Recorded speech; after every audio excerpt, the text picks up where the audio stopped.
29,035 ফিটের পাহাড়টা প্রশান্ত মহাসাগরে রেখে দিলে পুরো পাহাড়টা তলিয়ে যাবে, উপরে খালি পানি থাকবে আর 7,000 ফিট। এই পৃথিবীর দ্বিতীয় গভীরতম মহাসাগরের নাম আটলান্টিক মহাসাগর, যেটার সবচাইতে গভীর জায়গার নাম পোর্টো-রিকো। এই পোর্টো-রিকোর গভীরতা প্রায় অ্যাপ্রক্সিমেটলি 33,000 ফিট। সুবহানাল্লাহ পড়েন।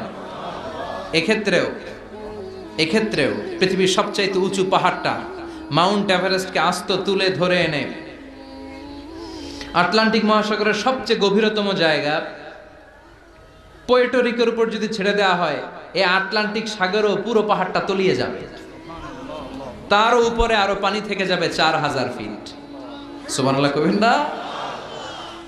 গোটা পৃথিবীতে স্থল হচ্ছে মাত্র 30 ভাগ, 70 ভাগ হচ্ছে জল। 30 ভাগ স্থল, 70 ভাগ জল। আটলান্টিক মহাসাগর